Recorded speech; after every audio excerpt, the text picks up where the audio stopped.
கடவுளிடம் ஒரு விவசாயி கடுமையாக சண்டைக்கு போனான். உனக்கு பயிர்களை பற்றி என்ன தெரியும்? நீ நினைத்தபோது மழையை அனுப்புகிறாய், தப்பான சமயத்தில் காற்றை வீசுகிறாய். உன்னால் பெரிய தொந்தரவாக இருக்கிறது. பேசாமல் இந்த வேலைகளை விவசாயி ஒருத்தனிடம் ஒப்படைத்து விடேன் என்றான்.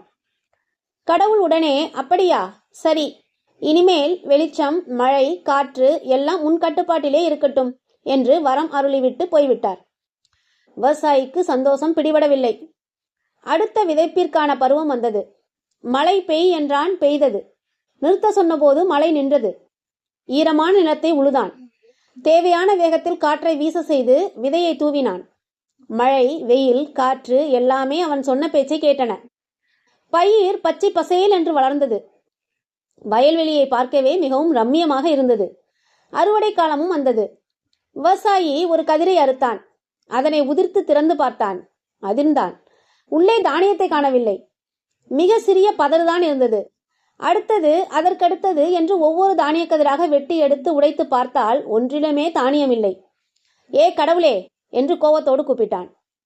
மழை, வெயில், காற்று எல்லாவற்றையுமே மிக சரியான விகிதத்தில் தானே பயன்படுத்தினேன். ஆனாலும் பயிர்கள் பாழாகி விட்டதே, ஏன் என கேட்டான்.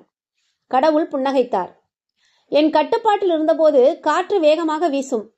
அப்போது பயிர்கள் எல்லாம் அம்மாவை இறுக்கிக் கொள்ளும் குழந்தைகளைப் போல பூமிக்குள் தங்கள் வேர்களை மிக ஆழமாக அனுப்பி பிடித்து கொள்ளும். மழை குறைந்தால் தண்ணீரை தேடி வேர்களை நாலா பக்கமும் அனுப்பும். போராட்டம் இருந்தால்தான் தாவரங்கள் தங்களை பாதுகாத்து கொண்டு வலுவாக வளரும். எல்லாமே வசதியாக அமைத்து கொடுப்பதினால் உன் பயிர்களுக்கு சோம்பேறித்தனம் வந்துவிட்டது. தளதளவென்று வளர்ந்ததே தவிர ஆரோக்கியமான தானியங்களை கொடுக்க அவற்றுக்கு தெரியவில்லை என்றார். வேண்டாம் ஐயா, உன் மழையும் காற்றும் நீயே வைத்துக்கொள் என்று கடவுளிடமே அவற்றை திருப்பி தந்துவிட்டான் விவசாயி. பிரச்சனைகள் உங்களை போட்டு அழுத்தும் போதுதான் உங்களின் திறமை அதிகரிக்கும். இருட்டு என்று ஒரு பிரச்சனை இருந்தால்தான் மின்விளக்கு கண்டுபிடிக்கப்பட்டது. பயணம் என்பது பிரச்சனையாகி போனதால்தான் வாகனம் உருவானது. பிரச்சனைகளே இல்லாமல் இருந்துவிட்டால் நம் மூளையின் திறனை எவ்வாறு அறிவீர்கள்? பிரச்சனை இல்லாத வாழ்க்கைதான் சபிக்கப்பட்ட வாழ்க்கை. எதிர்பாராத திருப்பங்கள் தானே நம் வாழ்க்கையை சுவையாக அமைத்து தர முடியும். போராடி வெல்வோம்.